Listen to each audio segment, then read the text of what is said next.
السلام علیکم ورحمۃ اللہ وبرکاتہ نحمده ونصلي على رسوله الكریم اما بعد۔ قابل احترام بھائیوں، دوستوں اور بزرگوں، 3 ذمہ داریاں اللہ تعالیٰ نے ہر مسلمان عاقل بالغ مرد عورت پہ رکھی ہیں۔ چوتھی ذمہ داری نہیں ہے۔ آسمانوں سے 3 ذمہ داری آئی ہیں ہر مسلمان عاقل بالغ مرد عورت پر۔ پہلی ذمہ داری یہ ہے کہ ہم اپنا دین سیکھیں، یہ سب پر ضروری ہے، کوئی اس سے مستثنا نہیں ہے۔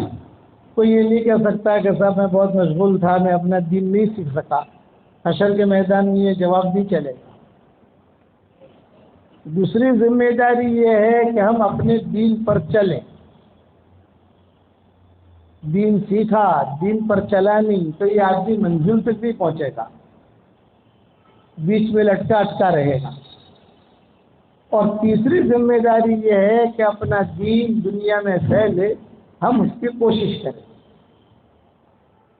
قدم کے ذریعے، قلم کے ذریعے، مال کے ذریعے، نصیحت کے ذریعے۔ وذکر فإن الذکرى تنفع المؤمنین، یہ 3 ذمہ داریاں ہیں۔ اپنا دین سیکھو، اپنے دین پر چلو، اور اپنا دین دنیا میں پھیلے، اس کے لیے کوشش کرو۔ ہر آدمی کوشش کرے۔ وَلَيْسَ لِلْإِنسَانِ إِلَّا مَا سَعَى، قرآن میں کہا گیا، وَأَنَّ سَعْيَهُ سَوْفَ يُرَىٰ۔ انسان کی کوشش ہم دیکھتے ہیں، نتیجے کے ہم مکلف نہیں ہیں، ہم کوشش کے مکلف ہیں۔ نتیجہ تو اللہ کے ہاتھ میں ہے، کبھی نتیجہ نکلتا ہے، کبھی نہیں نکلتا۔ حضور صلی اللہ علیہ وسلم نے بہت محنت کی ابو طالب کے لیے۔ 42 سال تک ابو طالب نے حضور صلی اللہ علیہ وسلم کی خدمت کی ہے۔ اب بتاؤ حضور نے کتنی دعائیں مانگی ہوگی، تنہائی میں، خلوت میں، جلوت میں، اور کتنا حضور نے اللہ کو کہا ہوگا، کوشش۔ لیکن فرمایا انک لا تہدی من احببت ولکن اللہ یہدی من یشاء۔ بھی ہم جو ہے ہم ہدایت دیتے ہیں، اور ہدایت کس کو ملتی ہے؟ جس کی دل کی کھڑکی کھلی ہوئی ہو۔ جس کی دل کی کھڑکی بند ہوگی اسے ہدایت نہیں ملے گی۔ ان اللہ لا یہدی من ہوا کاذب کفار، جو جھوٹا ہو، جھٹلانے والا ہو، اللہ کہتے ہیں کہ وہ ہمارے یہاں سے محروم ہو جاتا ہے، کیونکہ دین ہم نے بہت آسان کیا ہے۔ ہمارا یہ دین یہ بہت آسان ہے۔ اندھا آدمی ہوائی جہاز نہیں اڑا سکتا، کہ اندھا آدمی کار نہیں چلا سکتا، لیکن اندھا آدمی دین پر چل سکتا ہے۔ اندھا آدمی نماز پڑھے گا، اندھا آدمی قرآن بھی پڑھے گا، اندھا آدمی خیر خیرات بھی کرے گا۔ الدین یسر، بہت آسان۔ اس لیے آج آپ کو میں 2 ہدیے دیتا ہوں۔ یہ میری طرف سے ہدیہ ہے، میری طرف سے نہیں ہے بلکہ رسول اللہ صلی اللہ علیہ وسلم کی طرف سے ہے، لیکن واسطہ میں ہوں۔ چونکہ جمعہ کا دن ہے، اس لیے جمعہ کے دن کے اعتبار سے یہ ہدیہ دے رہا ہوں آپ کو، اس پر عمل کریں آپ حضرات۔ حدیث شریف میں آتا ہے کہ جمعہ کی نماز کے بعد کوئی آدمی 7 مرتبہ سورہ اخلاص، 7 مرتبہ سورہ فلق، 7 مرتبہ سورہ ناس یہ پڑھنے کا اہتمام کرے تو اگلے جمعہ تک اللہ تعالیٰ اس کو ہر قسم کی بیماری سے، بری خبر سے، ایکسیڈنٹ سے، نامناسب حالات سے اللہ تعالیٰ اس کی حفاظت کرے گا۔ یہ آسان ہے، یہ حدیثوں میں آتا ہے۔ میرے ساتھ قصہ ہوا تھا 1977 میں۔ جمعہ کا دن تھا، میں حتیم کے سامنے نماز پڑھ رہا تھا۔ نماز سے فارغ ہونے کے بعد تو بہت خوبصورت بڑے میاں، بہت لحیم شہین، سفید کپڑے پہنے ہوئے، یہ میرے قریب کئی 1-2 آدمیوں کو چھوڑ کر بیٹھے ہوئے تھے۔ تو انہوں نے کہا بچے یہاں یہ 1977 کا قصہ ہے جو میرے ساتھ ہوا ہے. میں کہا آج جمعہ کا دن ہے؟ میں نے کہا ہاں ہے. میں کہا دیکھو جمعہ کی نماز کے بعد 7 مرتبہ سورہ اخلاص پڑھ لے، 7 مرتبہ سورہ فلق پڑھ لے، 7 مرتبہ سورہ ناس پڑھ لے تو اگلے جمعہ تک اللہ کی حفاظت میں رہے گا، کوئی ایکسیڈنٹ نہیں ہوگا. اس وقت ہمارا سفر ہونے والا تھا 1.5 سال کا، یورپ کے ملکوں کا، عربوں کے ملکوں کا. تو خیر اچھا انہوں نے مجھے کہا، میں نے پڑھنا شروع کیا، لیکن جب تک مجھے کوئی حدیث کا حوالہ یا قرآن میں یا کسی بڑے نے کوئی چیز لکھی نہ ہو، میں اس کو وائرل نہیں کرتا. بات پکی ہونی چاہیے، لوگ ہماری بات سنتے ہیں، اس پر عمل کرتے ہیں، تو لوگوں تک بات مضمون جو ہے صحیح پہنچنا چاہیے. میرے والد صاحب رحمۃ اللہ علیہ، حضرت جی رحمۃ اللہ علیہ، یہ سب پیچھے بیٹھے ہوئے تھے. تو ابا نے پوچھا بھی کیا کہا بڑے میاں نے؟ میں نے کہا مجھے تو یہ کہا انہوں نے.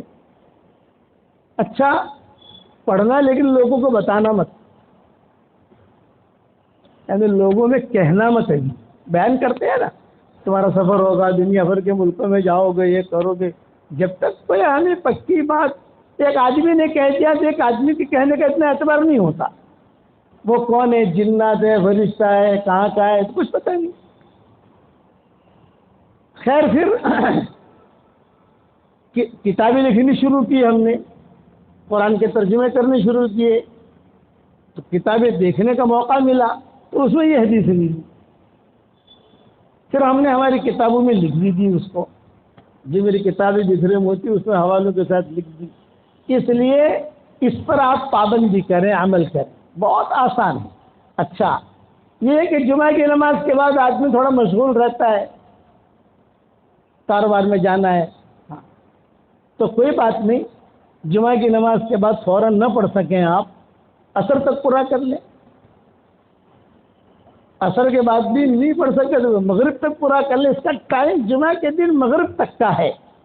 جہاں سورج غروب ہو گیا اس کا ٹائم گیا، یہ اس کا پیریڈ ہے کہ جمعہ کی نماز کے بعد سے لے کر آدمی غروب تک اسے پڑھ سکتا ہے. ہماری خواتین عام طور سے مسجد جمعہ کی نماز کے لیے نہیں آتی، گھروں میں نماز پڑھتی ہے.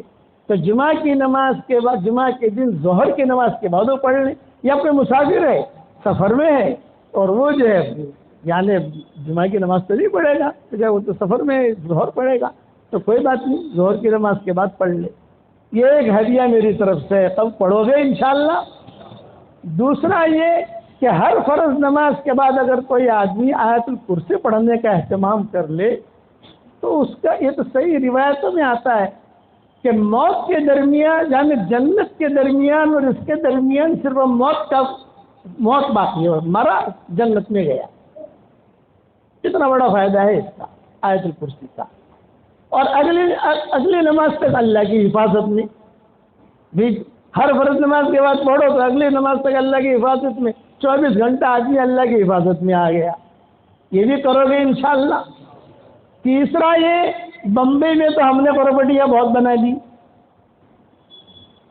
گجرات میں بنا لی، سب ماشاءاللہ ٹاور کھڑے ہو گئے، سب لوگوں نے فلیٹ خرید لیے، پراپرٹیاں بنا لی. میں کہتا ہوں اللہ اور برکت دے عافیت کے ساتھ، اس کا انکار نہیں. لیکن ایک میری تشکیل یہ ہے، اور وہ ہدیہ بھی دے رہا ہوں آپ کو، کہ بھی جنت میں بھی پراپرٹی بنائیے. اور جنت میں پراپرٹی بنانے کا آسان نسخہ رسول اللہ صلی اللہ علیہ وسلم نے بتایا ہے. آسان نسخہ، 10 مرتبہ کوئی آدمی سورہ اخلاص پڑھ لے تو جنت میں ایک بہت بڑا محل فوراً تیار ہو جاتا ہے. اور وہ محل بھی کیسا، 1 اینٹ سونے کی، 1 اینٹ چاندی کی، بیچ میں جوڑنے والا گارا جو ہے مشک کا، جنت کی مٹی زعفران کی، فوراً تیار ہو جائے گا. یہ نہیں کہ کل دیں گے، پرسوں دیں گے، یہ نہیں. 10 مرتبہ آدمی سورہ اخلاص پڑھے تو اس کے 2 بڑے بڑے فائدے ہیں. ایک تو یہ کہ فوراً جنت میں ایک بہت بڑا محل تیار ہو جاتا ہے. دوسرا یہ کہ 3 قرآن شریف پڑھنے کے برابر اللہ ثواب دیتا ہے. پہلے میں جو ہے 100 مرتبہ ہمارے شاگردوں سے پڑھواتا تھا، 100 مرتبہ. اب میں نے میرا ریٹ بڑھا دیا، بھئی آپ کی دکان کا بھاؤ بڑھ گیا، آپ کے فلیٹ کا بھاؤ بڑھ گیا تو ہمارا بھی تو بھاؤ بڑھنا چاہیے بھائی۔ اب 313 مرتبہ پڑھواتا ہوں، یہ بدرین کی تعداد ہے۔ 313 کی عدد میں اللہ تعالیٰ نے کرنٹ رکھا ہے۔ 313 مرتبہ 24 گھنٹے میں آدمی اگر سورہ اخلاص پڑھنے کی عادت ڈال دے تو 31 بنگلے تیار ہو جائیں گے جنت میں، اور کوئی انکم ٹیکس والا میسج بھیجے گا نہیں۔ دنیا میں تو اگر آپ کچھ پراپرٹی خریدیں تو میسج آتے ہی نہیں آتے، برابر جو آپ کے تیار ہوتے رہیں گے، اور 104 مرتبہ قرآن شریف پڑھنے کے برابر اللہ ثواب دے گا۔ یہ صحیح روایتیں۔ حضور صلی اللہ علیہ وسلم نے حضرت عمر سے فرمایا تھا، اے عمر 10 مرتبہ سورہ اخلاص پڑھ، جنت میں قصر تیار ہو جائے گا، محل تیار ہو جائے گا۔ حضرت عمر کھڑے رہے، حضرت 10 مرتبہ پڑھوں اور ایک محل جنت میں تیار ہوگا؟ آپ نے فرمایا نعم، ہاں۔ تو حضرت عمر نے کہا پھر تو میں بہت محل بناؤں گا۔ رسول اللہ صلی اللہ علیہ وسلم نے فرمایا، تیرے اندر جتنی طاقت ہے اتنا تو محل بنا، تو بناتے بناتے تھک جائے گا، اللہ دیتے دیتے نہیں تھکے گا۔ یہ نواب مسجد میں جب میرے بیانات ہوتے تھے نواب مسجد میں، تو ایک مرتبہ بیان کر کے نکلا، ایک لڑکی آئی وہ پردے کے ساتھ، اور جو کہا کہ ابو جی ابو جی ابو جی ایک درخواست ہے ایک درخواست ہے۔ میں نے کہا کہو بیٹا۔ یہ کہا کہ ابو جی میری عمر 28 سال کی ہو گئی، کہیں سے رشتہ آتا نہیں ہے، آتا ہے تو لوگ دیکھ کے چلے جاتے ہیں، گھر والے سب پریشان ہیں، اور عمر بڑھ رہی ہے، ایک ایک دن جو ہے وہ بھاری پڑ رہا ہے۔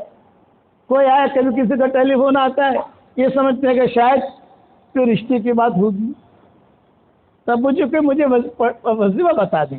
تو میں نے کہا کہ بیٹا تو کرے گی؟ میں کروں گی، ضرور کروں گی۔ میں نے کہا 100 مرتبہ سورہ اخلاص پڑھ۔ اس وقت 100 مرتبہ پڑھواتا تھا۔ کیا جب نواب مسجد، کافی دن ہو گئے نواب مسجد چھوڑے ہوئے، مجھے کافی سال ہو گئے، کہ 100 مرتبہ سورہ اخلاص پڑھنے کی عادت ڈال، اور اللہ تعالیٰ سے تیری روزی مانگ۔ یہ ہدیہ ہے میری طرف سے، اور میں نے کہا اس ہدیے کا میرا نام ہے جاندار، شاندار، مالدار، دیندار۔ یہ میں نے اس کو کہا، 4 نام ہے اس کے، یہ تو پڑھے گی، تیری دعا بھی قبول ہوگی، تیرا رشتہ بھی ہوگا، اور اللہ مال بھی بہت دے گا اور حلال دے گا۔ عام طور سے حرام مال بہت ہوتا ہے، کسی کے پاس مال بہت ہے تو کہیں نہ کہیں حرام ہوگا، کہیں نہ کہیں سے حرام کی بو آئے گی، انسان کو پتہ نہیں ہے۔ حرام مال یہ بہت ہوتا ہے، حلال مال یہ میڈیم ہوتا ہے۔ میں نے کہا یہ پڑھے گی تو اللہ حلال مال بہت دے گا، عبد الرحمن ابن عوف کی طرح، کہ عبد الرحمن ابن عوف کو اللہ تعالیٰ نے حلال مال دیا اور بہت دیا۔ ان کے انتقال کے بعد سونے کی ٹائل سے ان کے گھروں سے نکلی، ٹائل سے، اور توڑ توڑ کے جو ہے لوگوں میں تقسیم کی گئی۔ ہاں، یہ ٹاپ 1 تھے، دین کے اعتبار سے بھی ٹاپ 1، مال کے اعتبار سے بھی ٹاپ 1، عشرہ مبشرہ میں سے تھے عبد الرحمن ابن عوف۔ حضور صلی اللہ علیہ وسلم نے کسی کے پیچھے نماز نہیں پڑھی، صرف 2 صحابہ کے پیچھے نماز پڑھی، ایک عبد الرحمن ابن عوف اور ایک حضرت ابوبکر۔ اور نبی کسی منافق کے پیچھے کبھی نماز نہیں پڑھ سکتا، کہ نبی منافق کے پیچھے نماز پڑھی، یہ نہیں ہو۔ سفر میں تھے، سارے کے سارے صحابہ تھے، تو حضور صلی اللہ علیہ وسلم وضو کے لیے، قضاء حاجت کے لیے پہاڑی کے پیچھے گئے۔ اب آنے میں دیر ہو گئی، سورج نکلنے کی تھوڑی سی سرخیاں ایسے شروع ہوئی کہ سورج نکلے گا، بھئی کیا کریں، کیا کریں؟ حضور صلی اللہ علیہ وسلم تو آئے نہیں، سب نے مل کر، سب تھے سارے صحابہ تھے اس سفر میں، اب صدیق حضرت ابوبکر کو آگے کر دیا، حضرت عبد الرحمن ابن عوف کو آگے کر دیا۔ عبد الرحمن ابن عوف تو تم نماز پڑھاؤ۔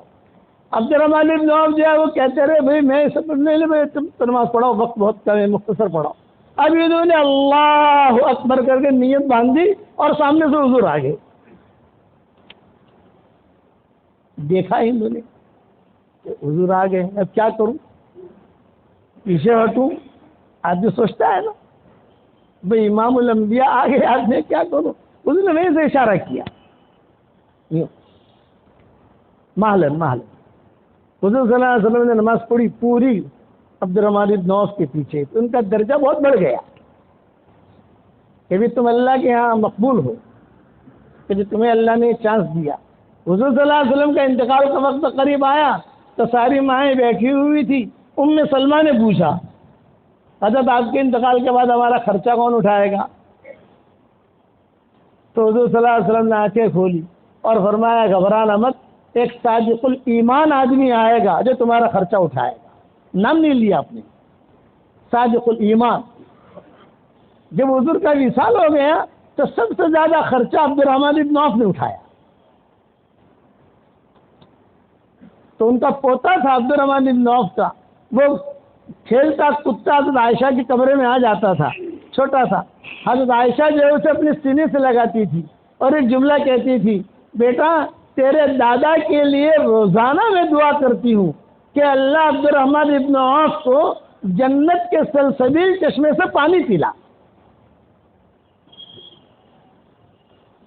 چانس ملتا ہے تو میں وہ لڑکی کا قصہ سنا رہا تھا، میں نے کہا بیٹا یہ میری طرف سے تجھے ہدیہ ہے، میرے پاس میری تسبیح تھی، یہ بھی جاندار شاندار مالدار میرے ہاتھ میں تھی اس وقت میں نے کہا بیٹا یہ تسبیح بھی لیتی جا، ہدیہ بھی ہے جاندار شاندار مالدار دیندار، یہ میری تسبیح بھی ہے جاندار شاندار مالدار دیندار، اسی پر پڑھنا۔